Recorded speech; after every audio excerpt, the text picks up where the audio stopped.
Right in the middle of the Birch Bay community is the beautiful 194-acre Birch Bay State Park, with over 8,000 feet of saltwater shoreline along the bay and 15,000 feet of freshwater shoreline along Terrell Creek.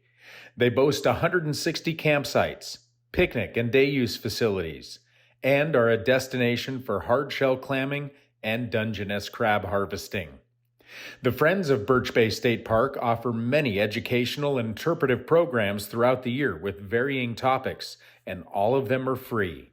Learn about your state park, the ecosystem, the wildlife that calls Birch Bay home, and the shoreline that provides recreation, shellfish harvesting, and more.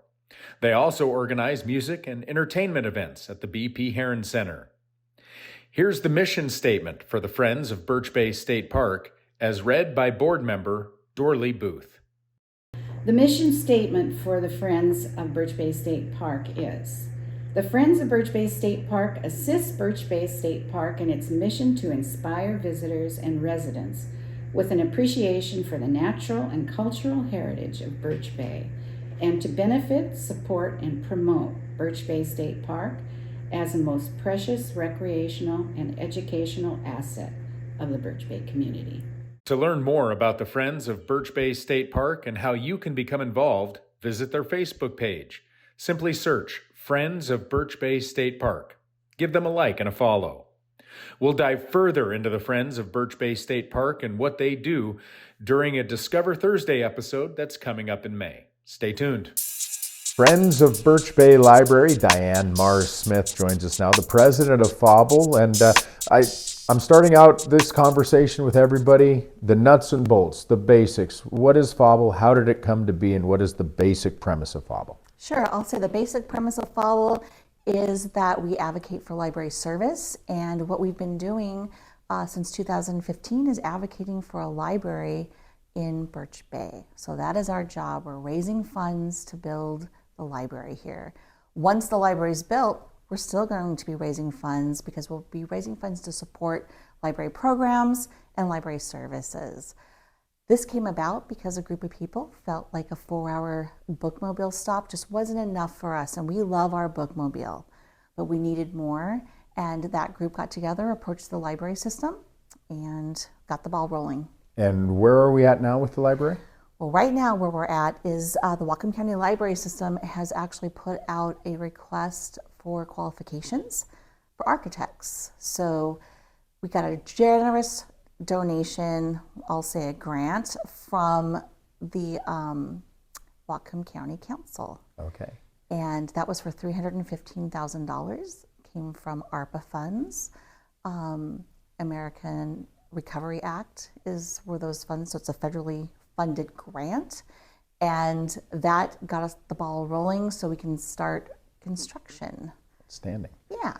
Somebody wants to be a friend or support the Friends. How do they do that? They can contact me. You can go to our Friends website. You can find us on Facebook. You can contact the chamber.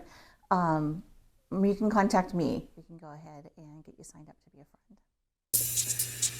Joined by Billy Brown with Blaine Birch Bay Park and Recreation District 2, and an important time for the Parks District as we continue to talk Friends here on our Discover Thursday. But yeah, busy time and an important time for Blaine Birch Bay Park and Recreation District 2, Billy.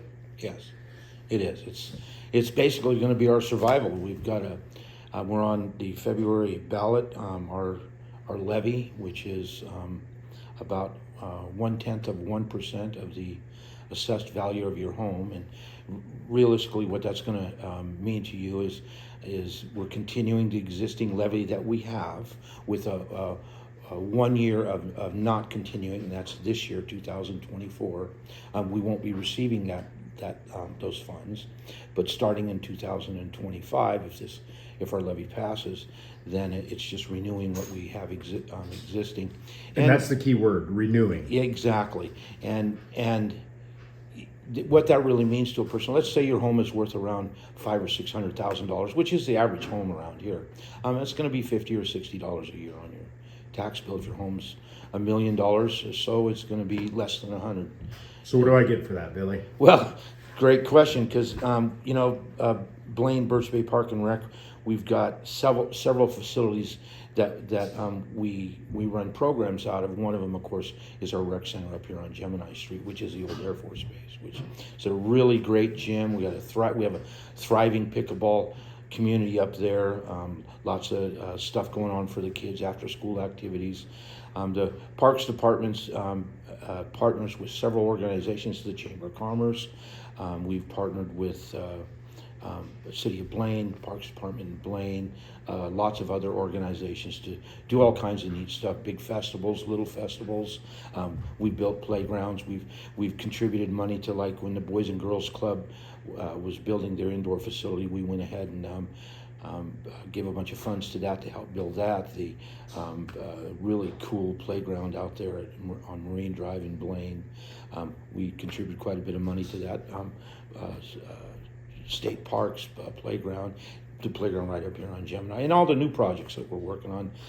I don't know if you know, but we're real close to getting our plans put together for our new park on California Trail, or excuse me, on California Creek. Yep. And it was at our meeting the other night, and we kind of come up with a plan, so it's in for final drawing, so we can go through other motions with all the authorities to get the permit done and all that. But I got to tell you, and as a professional realtor, one big thing that your Parks Department does, especially in a community like Birch Bay and Blaine, these underserved communities where we don't have a lot of things going on, it helps your property values. Yes. I can tell you with experience, the people that have said to me, we're not really interested in that area because there's just not enough going on for our kids, whether you live in Birch Bay or even in Blaine. So you get a big return for that, you know. And you mentioned kids, but the programmings you mentioned earlier, all ages, really. Oh, absolutely. Just ask the pickleball crowd. Right, exactly. And it's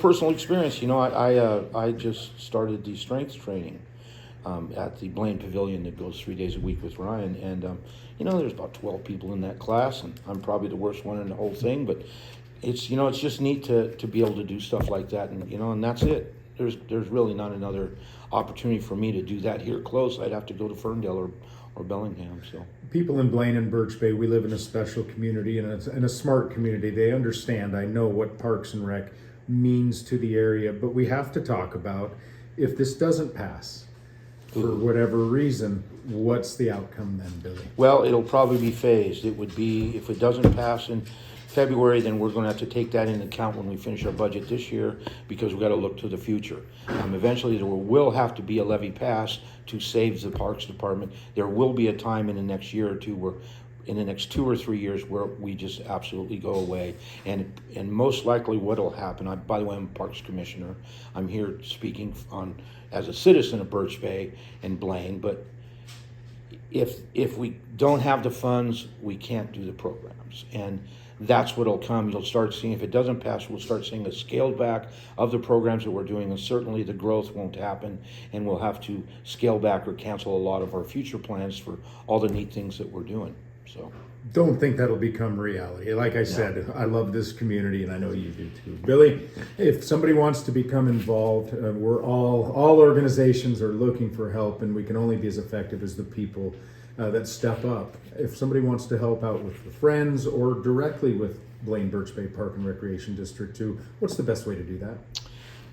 Well, first off, one thing you should do is probably subscribe to our monthly newsletter. It just comes once a month. You're not going to be bombarded with emails. You'll literally get it once a month. And our website is bbbparkandrec.org, and you can sign up there. And if you want to get involved with helping us get the levy passed, because we need signs, and by the way, we could use some funds too. Most of us have already contributed some, but we're kind of out, and we'd like to do a lot more out there to see to it that we save your Parks Department, you know.